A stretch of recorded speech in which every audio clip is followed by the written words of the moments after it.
John MacArthur this week posted a interesting article about social justice, and Nate Pickowitz here, who's an online friend of mine, he said, look, John MacArthur marched for civil rights in the 60s, and now he's speaking about social justice. And Phil Johnson corrected him. He said, John MacArthur wasn't marching with the demonstrators. He was preaching the gospel and practicing real brotherhood in contrast to the angry civil rights activism of those days, and he's advocating the same approach. And so Phil Johnson, in a very kind of summarized way, said, look, he wasn't actually marching or demonstrating. He was preaching the gospel, which is really not that surprising because he's a gospel preacher, so he was doing it back in the 60s, and he's still doing it today. Not really that surprising to me. And actually practicing real brotherhood with black brothers and sisters in Christ. In fact, he talks about being with a black pastor or another Christian and getting arrested for it and things like that. So he was actually, he had actual brothers in Christ who he loved, who he ministered with, and that's what he was doing. He was actually practicing brotherhood rather than arguing and marching and stuff like that. Now, I'm not here to talk about the what's good about marching or demonstrating or protesting, because I actually don't necessarily agree that it's not okay to protest if you want to as a Christian. If you don't want to, that's totally fine as well, but it's not wrong if you do it. So I don't really care about that part of this, but here's what this guy says, Sainto Typo, whatever his name is. He says, here is Phil Johnson says, MacArthur was there to preach to the blacks, not stand with them. John MacArthur had literally nothing to do with civil rights, and his crew wants to make sure we know it. Now, if you notice, what he did here is he actually added the word to. John MacArthur was there to preach to the blacks, to make it seem like John MacArthur's kind of putting himself above. But what the article actually said was that he was there ministering with another black person. So this word here is a very slight sleight of hand here. It's a small word. It's just two letters, but it changes the sort of not the meaning so much, but really the way you perceive it. It makes it seem like John MacArthur thinks he's better than black, so he's preaching to them. When you think about it, though, every preacher preaches to people, and so there's really nothing wrong with it, but it's kind of a slight way to sort of make it seem like there's something wrong with John MacArthur or Phil Johnson, and this is one way that you make a racist. Now, he continues, this guy Berg here, he says, actually, maybe he preached at them. So he's actually disagreeing with the word that Lex Lutheran added. He's saying, no, it's not he's preaching to them. That's actually not strong enough. He's preaching at them. Again, this is a way that you make a racist. Saint Type Tire, whatever his name is, says bingo. Because he's like, oh yeah, I guess at is a better word. It makes it seem like he's a bit of a more racist. Now, then all of a sudden this brother here, I don't even know he's a brother, I'll just call him Cough Drop. He says, I wonder if he preached to his fellow kin. That's what he says. I wonder if he preached to his fellow kin. And so I can only take this to mean I wonder if John MacArthur preached to white people too. And so this brother here is trying to make it seem like there's some kind of a racism going on here. So he's preaching to the black people because they're lost and they're savages. They need it, and the white people don't need it. And if you know anything about John MacArthur, he preaches to white people every single time he is in the pulpit. So this is just crazy. But this is how you make a racist, you see.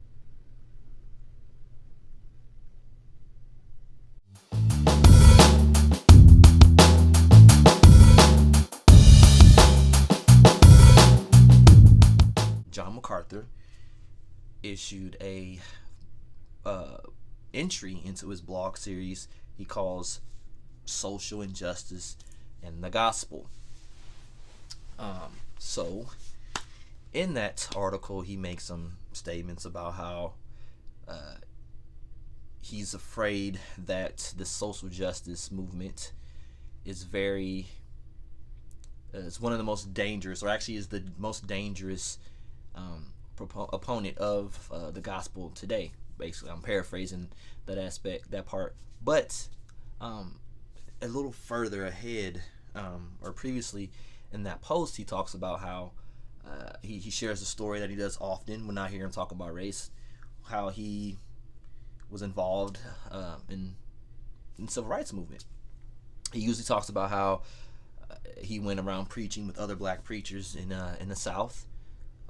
One he names is John Perkins, and he references Charles Evers, the late great Medgar Evers' brother, and how he worked with them, and how they traveled around preaching in the South to black segregated high schools. And then he goes on and talks about how he had a taste of how we are usually discriminated against, right? In the story he tells, he says that a racist sheriff that comes right out of the Heat of the Night movie, TV show. I remember that my aunt and my mom used to watch it all the time. And how he arrested him and the other pastors he was with, took his money, and threw them in jail. Charged them with disturbing the peace. And he talks about how he was nearby when Dr. King was killed at the Lorraine Motel in Memphis, and how he stood there where he died, or where he was shot, and he saw where James Earl Ray pulled the trigger, and and it's like stuff like that. So he expounds on all this stuff as if to give himself some sort of clout, some credence, some cred about how he's in the trenches, and he's an authority. I've been there. I was locked arms with these men. We preach the gospel everywhere, in the South, in the midst of the civil rights movement. Fine, cool, respect. But in the midst of this, though, you have the anti-social justice crowd who celebrated this. They were so excited that John MacArthur came and saved the day. So then this guy that works for John MacArthur, his name is Phil Johnson, I believe, had said something really stupid. And we can be grown-ups and admit that what you said was stupid, Phil, if you're watching this. A guy named Nate or Nick, like I said, I can't remember. He had made a comment talking about how John MacArthur marched in the 60s, and then Phil and all of his excitement caught up in the moment was like, important distinction. He didn't march. He went around and practiced real brotherhood, preaching the gospel, in contrast to the angry civil rights demonstrations or whatever of the day. What? Okay, and so then, naturally people got upset. Every time I've personally heard John MacArthur talk about race, how he talks about the Black Lives Matter movement, how he talks about this whole thing, social justice, he always leads with this story about how he marched and did, not marched, but how he was preaching with all these black pastors. Okay, he always leads with that, and as he leads with that story, we are under the assumption that he marched and he participated in the sit-ins and all these other in the protests, and he and how he was beat and things like that. Like, that's the assumption that he gives. And what Phil does, basically what Donald Trump did to his son, he threw MacArthur on the bus, talking about, well, no, he didn't march, he just preached. All right, and so whereas had that not been said, people would have gave MacArthur the benefit of the doubt that, okay, this dude was with it. Now he's like, okay, hold on. So you just went around and preached to people, and like that's it? You didn't get involved in the protest? Like, that's different. That's drastically different. Okay, it's the game has changed. It's a different story. It's a different narrative. All right, we can be honest about that. So, and naturally people responded to that, and Lex was upset. We joke with Lex about it all the time, but he was upset. And it's just like how it just goes. And here's the thing too, is like what Lex was really responding to was how in a way it seemed so dishonest the way MacArthur had presented his story, his stance within the civil rights movement, but it also emboldened the white supremacists. It emboldened people who are anti-social justice. So going back to the tweet, Lex says, another problem I'm seeing is Phil clarifying shows J. Mac was there, John MacArthur was there, to preach to the blacks, not stand with them. John MacArthur literally had nothing to do with the civil rights, and his crew wants to make sure we know it, right? So this is in response to what Phil has said when he said, important correction here, John MacArthur wasn't marching with the demonstrators. He was preaching the gospel and practicing real brotherhood, in contrast to the angry civil rights activism of those days. He's still advocating the same approach, right? So then that was Lex's response. And then Berg says, or maybe preach at. Lex says, bingo. And I say, I wonder if he preached to his fellow kin.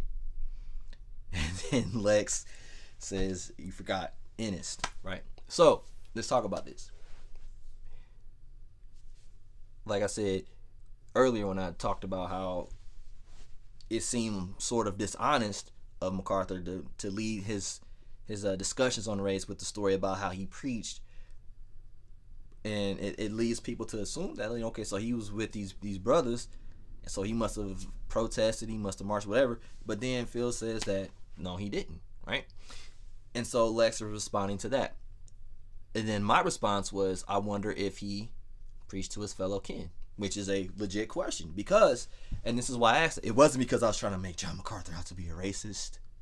That wasn't even what I was saying. My point, he goes out his way to talk about how he preached in segregated black high schools.